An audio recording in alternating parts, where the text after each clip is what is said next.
Our next guest, as we talk to you from the historic Wall Center, is the one and only Jeff Paterson, a presentation of Mr. Lube, and the Mr. Lube and Tires Change Your Oil, Change Your Wipers event is on now.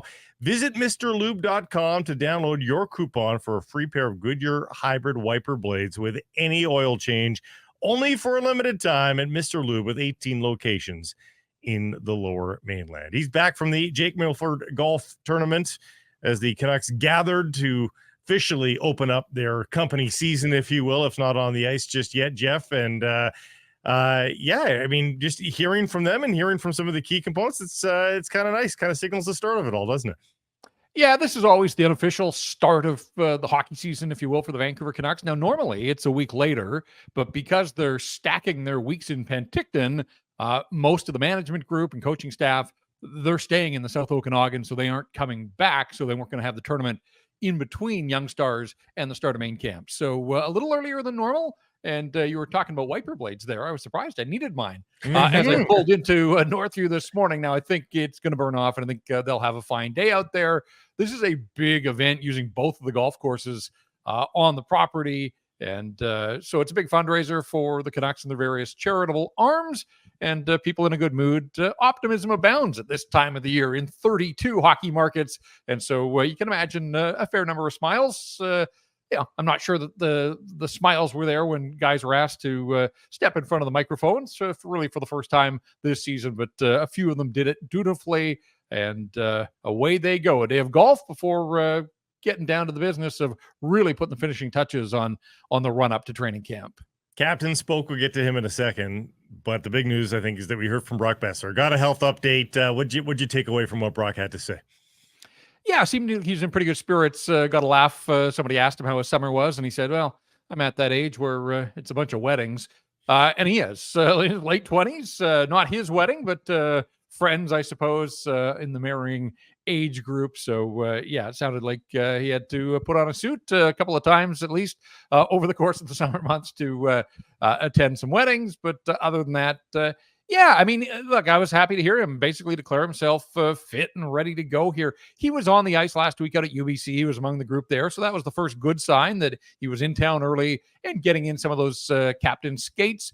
But our first chance to speak to him. And so you played a few of those clips where he talked about, have to taking it easy a little bit there after the blood clotting on blood thinners for some of the summer, but, cleared for contact now and has been ramping things up. And so sounds like he's ready to go. And, one of the sort of prevailing thoughts as I left Northview this morning was a lot of these guys, the ones that have been around the core group, if you will, they were asked about coming back to town with expectations really for the first time in their careers, right? You think of the chaos that a lot of these guys have come back to, whether it was the pandemic, whether it was coaching changes, whether it was speculation about coaching changes, whether it was contractual situations for other guys. And of course, Brock has a contractual situation of his own, but they have now put down a baseline of success, getting to the second round of the playoffs. And, this is a little bit different for all of these players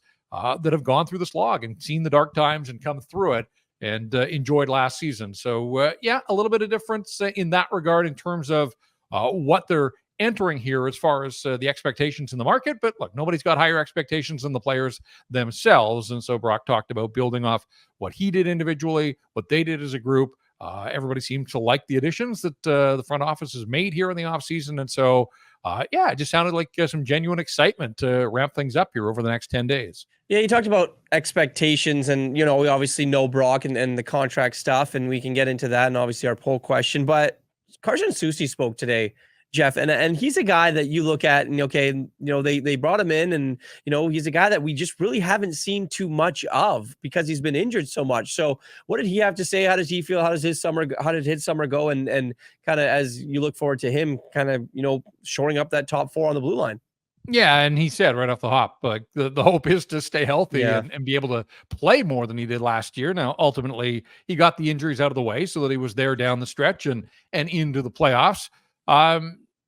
This is a guy that experienced some playoff success in that final year of his in Seattle, and then he came north here to Vancouver. So he's been through the grind, hasn't been able to get over the hump of a second round, but the upstart Kraken and their sort of surprise playoff run, he was a part of that. He spoke last year during the playoffs about never having experienced an atmosphere like Rogers Arena. And I think all these guys recognize now sort of what's possible for this group. And I'm not going to sit here and suggest that, anybody's making proclamations about getting to the Stanley Cup final, but I do think that they all think that second round was kind of a nice start to this journey, but where they are in their competitive arc, the age group of a lot of the core guys, including Carson Soucy, who's in his late 20s, they think that they've got the component parts to make some things happen here. So, for Soucy, it's not about flash. That's not his game. It's just about somehow avoiding the injury bug that happened. Remember the final game of the preseason. And so he missed a bunch of time and then got back in the lineup. I think he was back for a dozen games, was out again for 6 weeks, and then really was a fixture for the Vancouver Canucks in the second half of the season. And so he just wants to be available and be there and ready to do his job on a nightly basis. And, that's going to be one of the things to watch at training camp. They know what they've got in Carson Soucy and Tyler Myers. They used them effectively in the playoffs, basically as a shutdown pair, but there are questions about, Quinn Hughes and Phil Hronek, and are they going to split those two? And if so, then there's obviously going to be some fallout. So Soucy may find himself with a different defense pair or partner. And it wouldn't surprise me if they experiment a little bit at training camp. Ultimately, they don't have to make the big decisions until opening night of October the 9th, and we'll see who is healthy and available then. But no, Carson Soucy always in a good frame of mind. Somebody asked him if he was excited to get out and play golf, and he said, I'm always excited to play golf. Sounded like he played a fair bit over the summer months here, but it'll be just about time to put the golf clubs away after the Milford here and pick up the hockey sticks for good and get down to business. Let's ask you the poll question with Brock speaking, and he didn't have much to add on the contract situation. Where should the Canucks be thinking? Where should they go maximum in terms of term? 4 years, 5 years, 6 years, or do they empty it? 7 or 8 year deal, the max that they are allowed to offer them, of course. So what do you think they are thinking, and what should they be thinking? Well, I think they're in a wait-and-see mode, and I think they've made that abundantly clear over the summer months. The few times that Jim Rutherford or Patrick Elvine have spoken on the record, they've talked about not really being in a rush here. And if you're Brock Boeser, one of the longest-standing, longest-tenured members of the Vancouver Canucks, and you've seen big money doled out to a lot of guys, both core members, but also free agents like Jake DeBrusk. And you have to wonder, is there one more big contract here? Now, Brock also watched as his buddy Bo Horvat was sort of squeezed out of the situation 2 seasons ago. So he knows the business of hockey. Like for the last couple of seasons, his current contract has been a focus. And now here we are in a contract season, the platform year for Brock Boeser, and we'll see where things go. Obviously, you'd love to back up the 40-goal season with another one. If that's the case, then I think the Vancouver Canucks are going to have to recognize his worth and his value to the group here and now. And as an unrestricted free agent, well in advance of his 30th birthday, there would be a ton of suitors out there if he gets to the open market. Obviously, there are injury issues that he's had to play through. I mean, that's been a part of the Brock Boeser story. He himself talked about needing to prove that the blood clot is going to be behind him here. I tried to ask about the contract, and you're right. He didn't really want to go down that road today, other than say he's prepared to sort of play this thing out. But, he on a team that still needs help at the wing position, and they think they've upgraded in the offseason, but we need to see what that looks like once they start playing for keeps.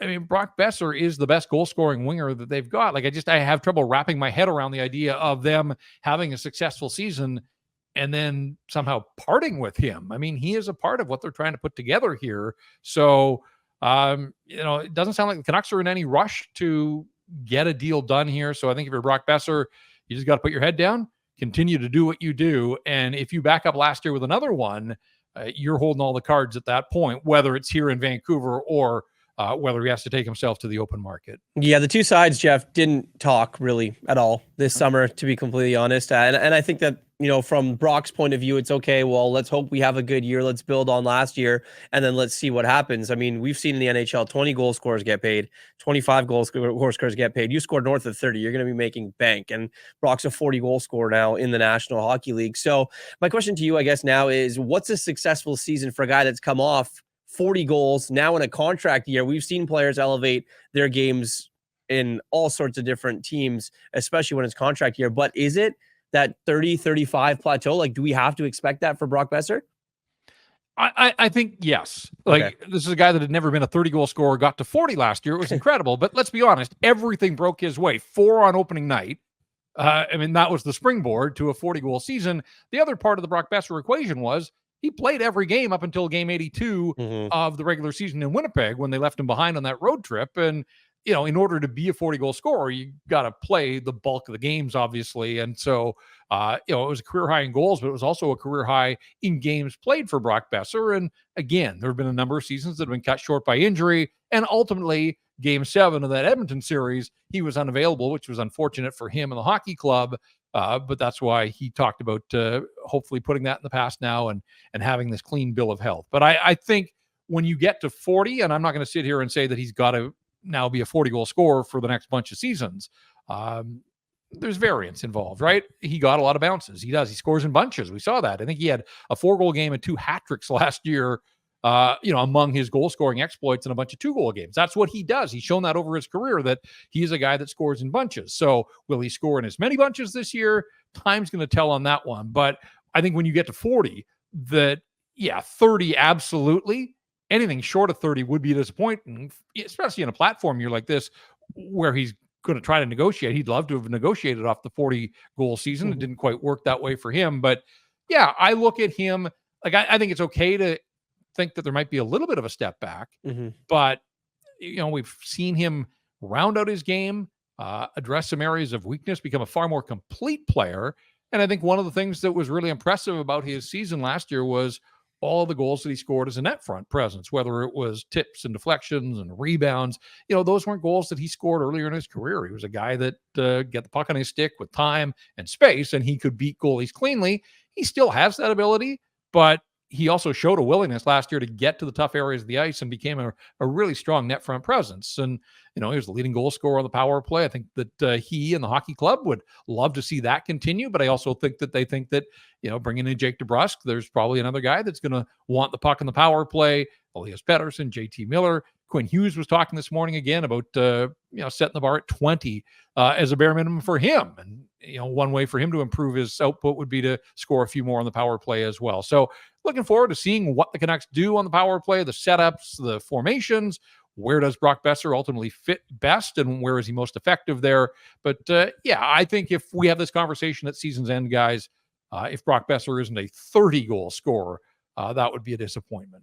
Do you think that the team as is constructed right now supports his continuing to be a 30-goal scorer at the very least? Just that there are more options to, you know, with the tide coming into, all ships rise here, and he's not relied upon to be fast. He's not fast, we know that, but if the rest of his team can be faster, does that help the longevity here of Brock Boeser? I think what helps him the most is the fact that he seems like he's in lockstep with JT Miller. And if you're a winger if you're on JT Miller's wing, you know you're going to play a lot. You're going to play in key situations. You're probably going to see some tough matchups as they did in the playoffs, but they also showed an ability to overcome and win their share of the battles. And so he and JT have found a rhythm. You know, I don't know if I can expect that JT's going to have another 100-point season, but JT's in the prime of his career, and he's going to have a big year if he stays healthy. That's just who he is and what he is to the Vancouver Canucks. So yeah, I think that tandem. Now, who's the other winger there? I think we'll get our first hint at training camp. I know last week out at UBC, take it for what it's worth, but Daniel Sprong was taking some shifts with those guys. I'm not going to read too much into the informal skates, 2 weeks before training camp, but somebody had to play on their wing, and sounded like Daniel Sprong was the guy that was taking the turn there. You know, one of the things that I'm curious about, I didn't get a chance to ask Brock today, but somewhere along the line here before camp is through, you know, if he has a season like he did last year, and remember at Christmas time, only Austin Matthews had scored more goals in the National Hockey League than Brock Boeser. If he gets off to that kind of start again, USA Hockey they're not going to be able to ignore those sorts of exploits. I have seen a few mock lineups for the Four Nations face-off that have Brock Boeser on that American team, but I've also seen a bunch that don't. I think he is a guy that's on the bubble. And the USA has so much talent right now to choose from. As I sit here right now, I think there's probably some work to be done for Brock Boeser to make that Four Nations face-off team. But if he has the kind of start that he did last year, and, it's not a flash in the pan, I'm not talking about opening night and 4 goals, but I'm talking about those first 3 months of the season, I wonder how much of that is motivation for Brock Boeser to be included in, a best-on-best tournament, to get an opportunity to represent his country, something that he hasn't done since the World Junior days. So it's been a little while. Is that in the back of his mind? Again, I didn't get a chance to ask him that, but I am curious to see if that's motivation in any way for Brock Boeser as this season unfolds. Remember, didn't Chris Kunitz get to go with Sidney Crosby? Mm-hmm. And if Brock Boeser has any sort of chemistry with JT Miller, he's a guy that's circled there. Jeff, everything is on paper right now. When you look at the National Hockey League, 32 teams, we can sit here and talk about it until they start playing these preseason games and going into training camps. So let me ask you an on-paper question. How much better, if you think, are the Canucks right now on paper than they were the way they finished last season? I do think that they've got more scoring options on the wings. Yep. I like the signing of Jake DeBrusk. Again, at the time on July 1st, if you're going to roll the dice on an unrestricted free agent, why not do it one of the youngest guys in the free agent class? So, DeBrusk talked today about seeing room for improvement and didn't want to go public with his goals, but he said that he does sort of set monthly goals for himself, and he wanted to make sure that the first month was a good one and follow up from there. But twice a 27-goal scorer, and in both of those years, guys, his season wasn't anywhere close to 82 games. He was injured in both of them. Like, he was more on a pace for somewhere in the neighborhood of 35 in those seasons. So I think over the balance of a lengthy contract, I certainly hope there were a couple of 30-goal seasons for Jake DeBrusk, and then you go from there. Daniel Sprong, where does he ultimately fit best? I think that's going to be determined. Danton Heinen, just a guy that kind of quietly goes about his business, but has a little bit of offensive flair there. And I'm curious to see what Keith Sherwood can do and what role ultimately. I mean, goal scoring isn't going to be his primary role, but this is a guy that not that long ago put up 75 points in the American Hockey League. Like, there is some offense in his game, and we'll see how he's best utilized. So, I think wing options and speed, those were two things that they wanted to address, and they did. But in saying that, Irv, I think it's quite conceivable that the Vancouver Canucks take a step back from 50 wins and 109 points, but are a more complete team and are firing on all cylinders when the playoffs roll around, where last year we know the Elias Paterson storyline that went hand in hand with a power play that, from the All-Star break was, I think, 24th or 25th in the league by percentage. So, I think I could paint you a picture where maybe they take a step back in their wins and their point totals, but that final month of the season is about arriving at the playoffs, hitting your stride, and a power play that is a weapon as it was earlier in the season, and all of your top guns are going. And these guys now have the experience of 2 playoff rounds and some of the drama there, and abilities to win in Nashville and win in Edmonton and close games and overtime. And, how do they put that to use when the playoffs roll around again? So I think there are ways that they can be improved, but it may not show in their regular season win-loss total. Quinn Hughes was out there. Anything stand out from the captain? No, just that I think he now really is comfortable in his role, not just as the captain of the Vancouver Canucks, but as a face of the National Hockey League. And you saw that with the cover of, NHL 25, and the fact that he was one of the first 6 rolled out for Team USA for that. He understands, this is who he is. And by doing the things that he does, these opportunities come along. He'll represent the Canucks down in Vegas this week at the North American Media Tour. He's done that before, and he said it's an honor. And he recognizes that, these opportunities won't last for 20 and 50 years. People won't be asking for Quinn Hughes, forever, but they are right now, because he is one of the best players in the National Hockey League, and he seems really comfortable in all of that. And so, it seemed like he was in a pretty good headspace, arrived here in town over the weekend, has been working hard with his dad and his brothers back in Michigan. And I think he'll be ready to go. One of the things that jumped out at me was he was asked about backing up his Norris, and he said it really isn't about winning the Norris. That's not the goal. The goal is to have the same kind of season that voters just can't deny that he is one of, if not the best defenseman in the National Hockey League. So it's all about the process for him. He's a very calculated guy. He does think that there is more to give, and I'm really curious to see what that looks like for a guy that's coming off a 92-point season, but I'm here for it if there's still room for growth. To me, it's more about, again, getting to that high level that he has established and then keeping it there over the course of a season. He talked about, some of the takeaways from being a target in the playoffs.